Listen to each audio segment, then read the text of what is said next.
Hey guys, this is Camfrey15, joined by my co-host, the Red Wolf. And we are back with another Season 5 episode review of My Hero Academia.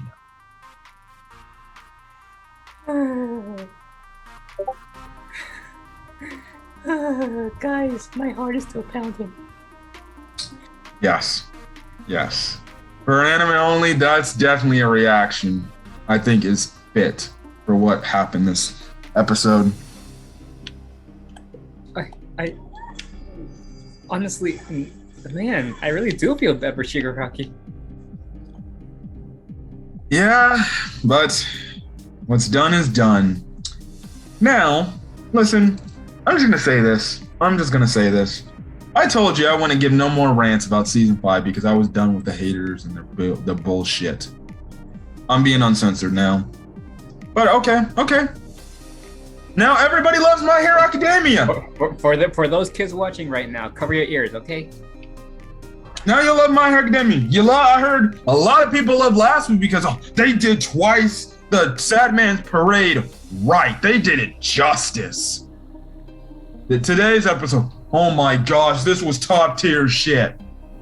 Didn't I tell you that My Villain Academia in the anime was going to be good? No, the first few episodes, you guys are already hating it from the jump. Spinner's backstory? What did I say about Spinner's backstory? Way back when the arc started, that everybody's complaining about, they skipped out the Spinner backstory. I said in that exact episode review, did I not, my friend?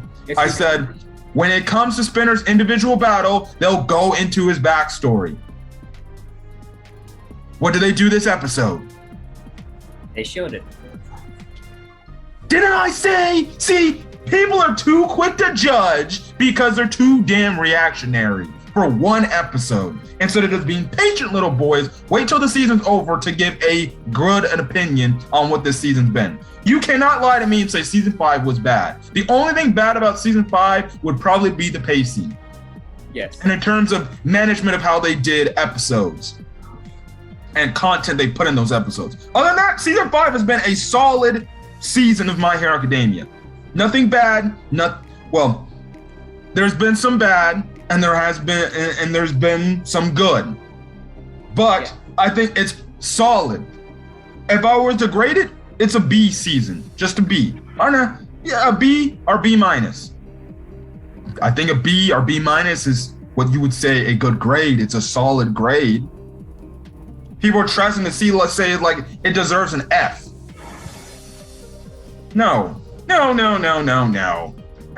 you see, you people don't understand. Just come watch these episodes with the enjoyment of the fact you're getting an extension of the manga, My Hero Academia. And what did I say?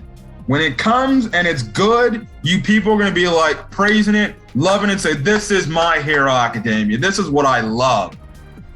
Yes.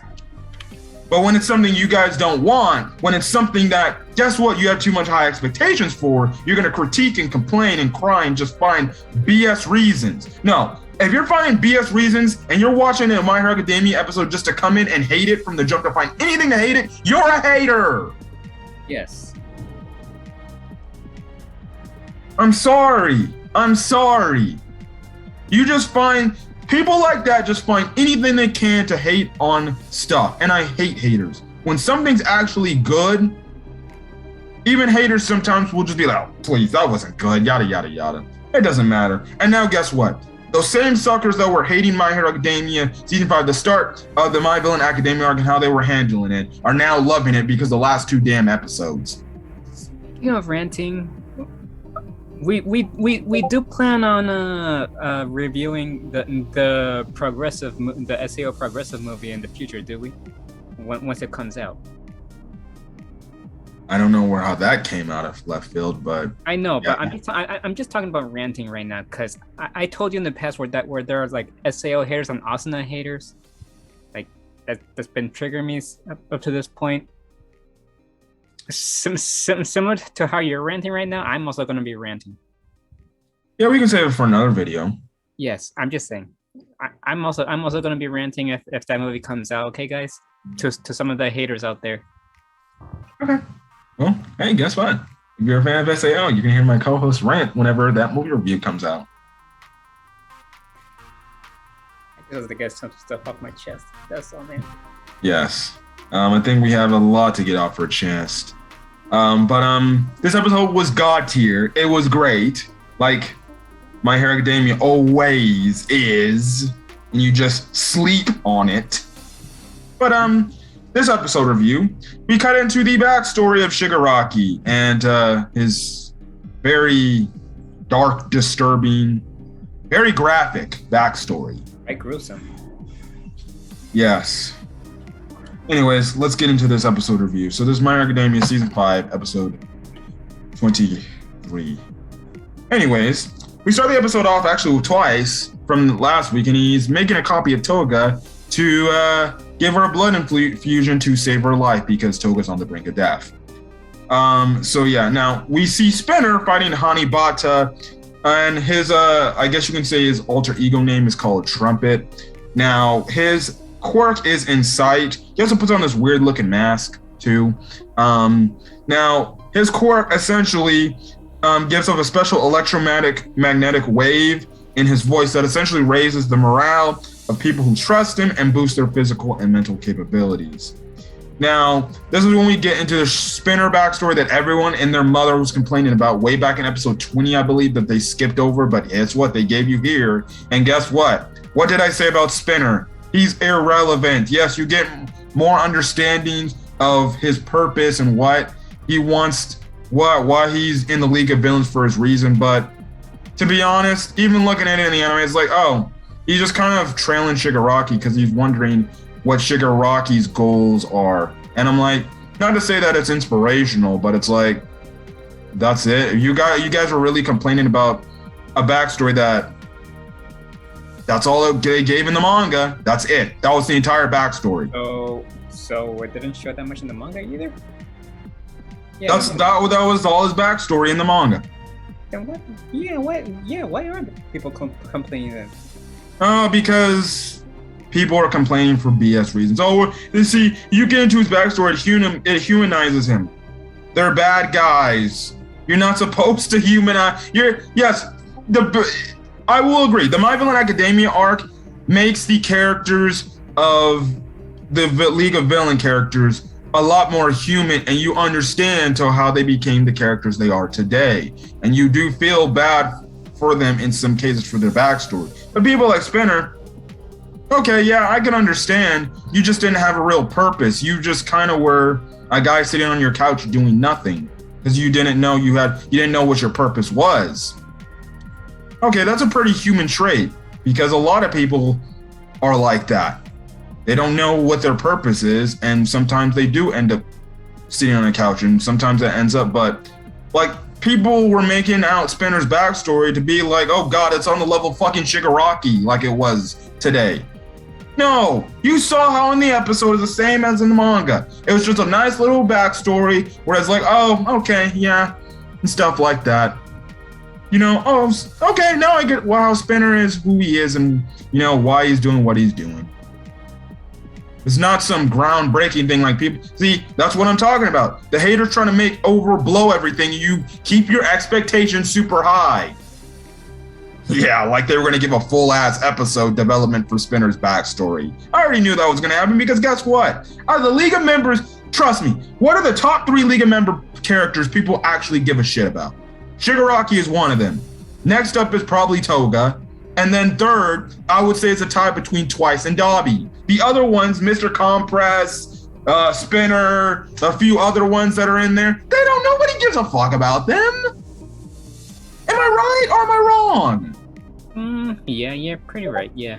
People care more about Twice, Spinner, Twice, Toga, Shigaraki, and Dobby. Shigaraki because he's essentially Deku's main antagonist, next to All For One, I guess you can say, if he breaks out, which I'm predicting is going to happen with how much these characters are getting stronger. Toga, well, we know how interesting Toga is as a character. Dobby, the whole prediction is he Endeavor's son, is he not? We don't know yet. And then... You don't know either yet? You don't know either yet? I'm going to keep that to myself.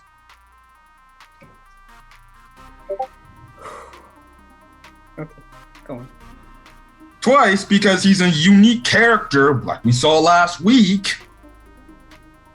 That's why people are invested in him. They don't care about. Listen, you can hate a comic saying we care about Spinner and stuff like that. Spinner's just as important to the other League of members as everyone else. And I'll tell you, that's a bold-faced lie if you're admitting that. Because trust and believe, I guarantee you can ask 90% of the My Hero Academia community, do they give a shit about Spinner? And I guarantee you, most of them will say no. So there, for people who are complaining about your Spinner backstory, you got your Spinner backstory, and guess what? It was only like 2 minutes they covered it. A minute or something like that, and that's it. They moved on to the next stuff. Essentially, Spinner's backstory is the fact that he really, like I said earlier, he didn't really have no purpose and he didn't know what to do. He got obviously idolized by Stain, and he followed his policies and ways how Stain handled his things. Now, obviously, he took an interest in Shigaraki, and the one thing he was interested in Shigaraki is wondering what type of future Shigaraki wants, for himself and everything. Now, we later kind of find out what type of future Shigaraki wants, and it's utter annihilation. I don't want a future. Yeah. So, yes. But there, you get your Spinner backstory. Stop complaining. You got it. Now, can everybody shut up, please? Oh, yes. Let's shut up and watch. I'm done with this. When I saw the Spinner backstory, I literally was like, what did I fucking say? I called it. I told you, Spinner gets his individual fight. They're going to go into his backstory. Mm-hmm. Got it? Done. We're done with Spinner. Let's move on to bigger and better things. Shigaraki, the main man that we're supposed to care about. Yeah. Good heavens. And we I guess that care about him. I guess that training against Gigantomachia has paid off because, oh god.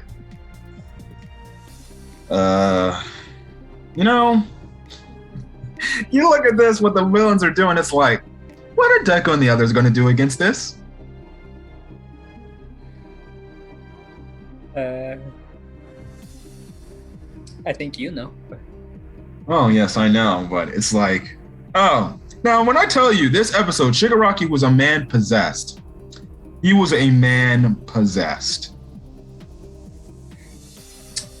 Now, he starts his fight. Now, obviously, Shigaraki starts his fight with Redestro. Now, obviously, we get my friend last week, I believe, wanted to know what his quirk was, and we get his quirk, Redestro's quirk. Redestro's quirk is stress. And essentially, it's a store-powered based quirk, like I said last week. Essentially, the more stress is stored within his body, it turns up into power. The more he stores up, the bigger and stronger Redestro gets. There you go. It's a stockpiling quirk. So yeah. Now, during the fight, Redestro literally sees how stronger Shigaraki's getting. Like, he's enormously faster now. He's zipping around like he's Deku using One For All 100%. Like, literally. Zipping around. And two, there's times in this fight. Well, guess what? Shigaraki activates his decay quirk, and he's not even using all 5 fingers. Mm-hmm. Which actually throws Redestro. He's like, he didn't even use 5 fingers. His quirk's advancing and it's awakening. It's getting stronger. So he lost some of his fingers. Oh yeah, he got his hand broken. He got his hand broken really badly. And man, when you get that shot when he's just looking up and he just is covering his bloody face, I was like, okay, this is very, very intense. Oh yes, and we're gonna get to the scratching. Now, during the fight, Shigaraki actually gets some flashbacks to his past, like his older sister Hana, his mother, and his grandparents, with the exception of his father. Now, during these flashbacks, he makes a mention how all of them were nice in their own individual way. He also made a mention how his sister Hana grabbed his hand by the wrist, not his actual legit hand. Now, from what I remember, I don't know if Hana knew that that's how his quirk activated. I don't think she did because hey, his quirk activated in his flashback. You know, your screen is frozen, by the way. Oh, there it is. It's fine for me. Your internet connection is unstable. What the heck? Anyways, so yeah, that's the whole thing there, and essentially,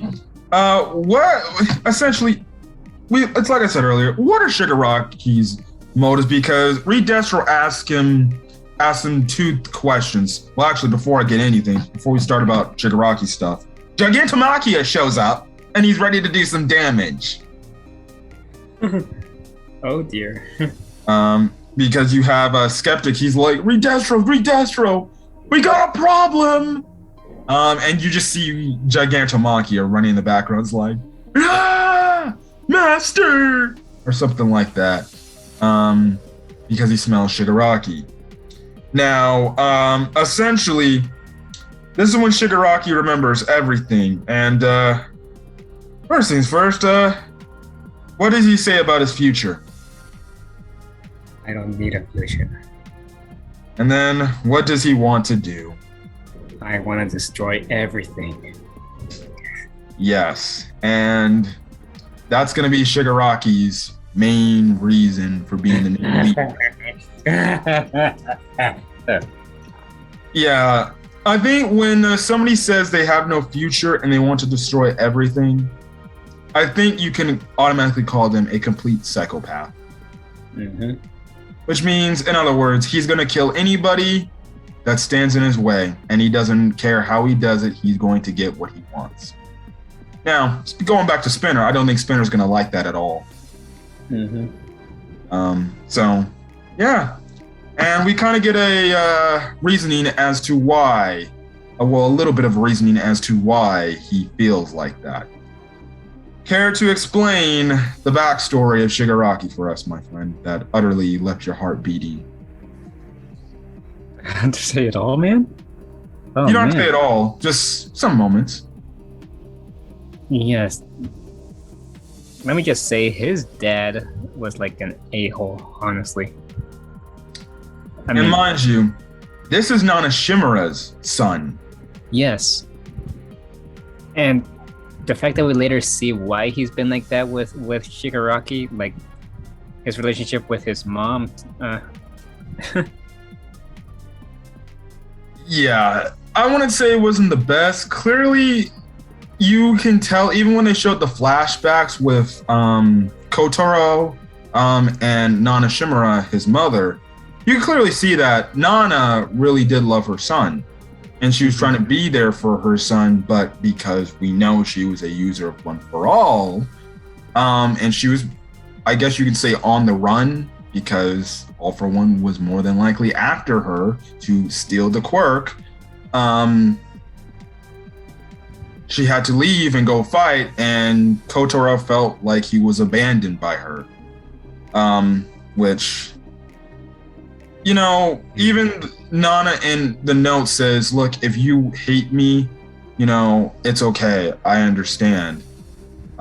It's kind of, see, and that's how, you know, you get through, if you remember that one episode of My Hero Academia, I forgot what episode it was, but you remember that one episode of My Hero Academia earlier this season where it focused on Nana Shimura, and you could say she had that regret of, well, not being there for her son and being there for her family, and just up and leaving her family to go take out All For One, and stuff like that, or try to, because we know she ends up dying.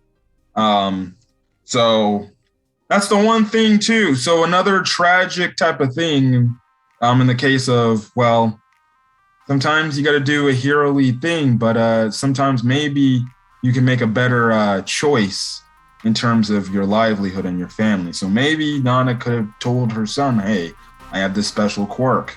It shouldn't be told to nobody, but I have to go save the world. And if I don't come back, I'm sorry and I love you. Maybe Nana Shimura could have had a better relationship with Kotaro, because clearly Kotaro does not like heroes. Now it's mostly thanks to her. Yeah, and because of that, he's kind of been abusing Shigaraki for thinking about wanting to be a hero back when he was a little kid. Honestly, that's Uh, kind of fair. yeah, he doesn't really give Shigaraki a choice to do what, well, he wants to do. And you see Shigaraki, you know, essentially he was like every child. You know, he wanted to be like All Might. He wanted to be a hero and stuff like that. And it's very freaking sad to see this. Like you see that his Hana, his mom, and his grandparents all clearly support him and want him to grow up and be a hero one day. But the dad's the one nail in the coffin, and Shigaraki said, like, that's the guy that turned me who I am today. That's the person who turned me in today. Now Shigaraki's family does have a little part to play, and I will say this. It was definitely 100% the fault of Kotaro for making Shigaraki think like that and not being a good, loving father and being there for his son and saying, hey, yeah, you can be a hero and stuff like that.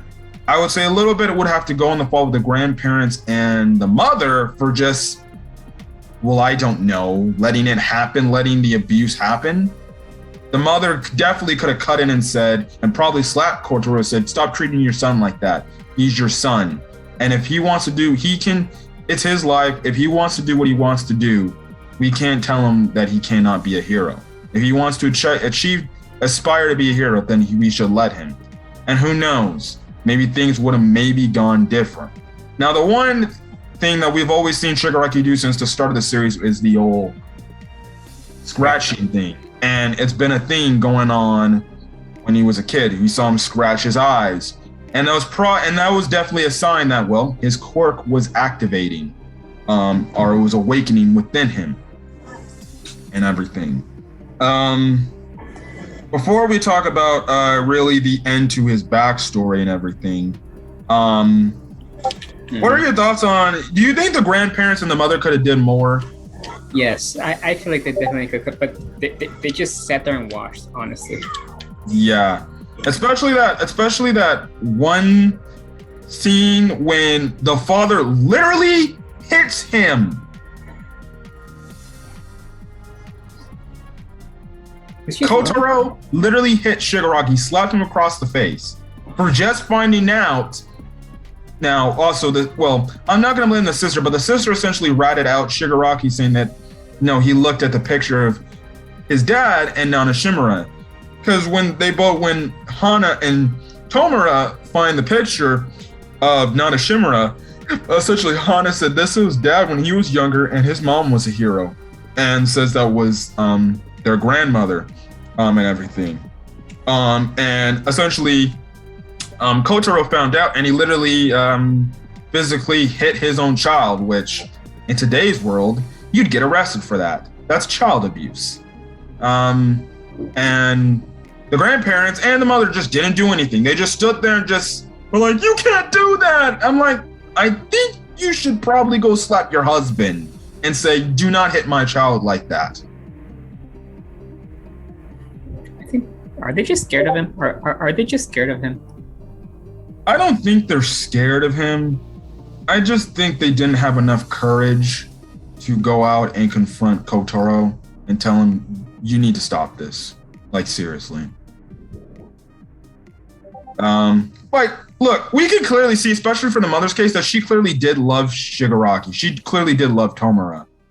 But she didn't go beyond and above lengths to try to stop this abuse that was happening to him. I think maybe she stepped in and said something to Kotaro, or hell, slapped him, did something, and said, listen, you need to stop hitting your son. Otherwise, I'm taking my daughter and my son away, and we're going to move out. Essentially, AKA, almost similarly, I want to say this is similar to the Endeavor situation, but it has like the same type of family drama traits, just the fact the mother didn't go crazy, like Rei Todoroki did. But, you can also see that, well, sometimes child abuse has different reactions children can have different reactions to the abuse given to them.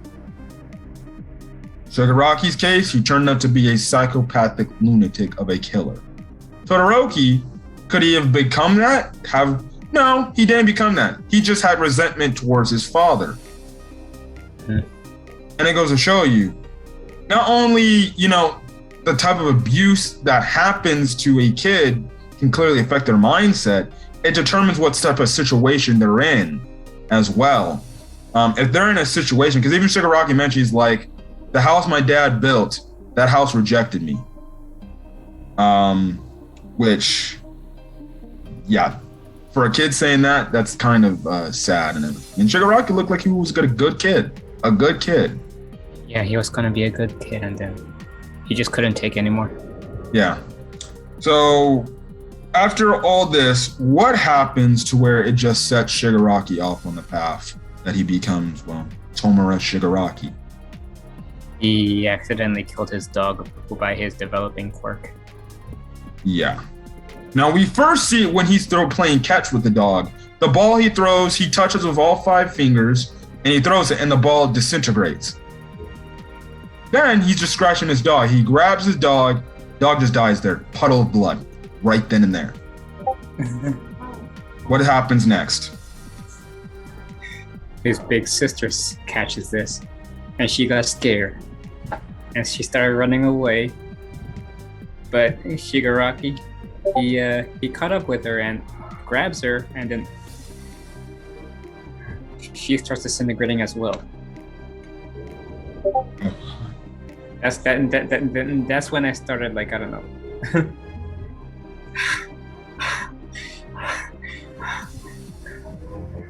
Yeah. Care to tell what happens next?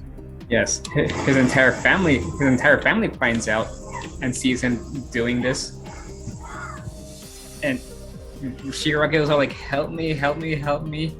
But then his quirk set off some kind of reaction into the ground, and then it attacked his family and everything around them, and they all started disintegrating. Also, like.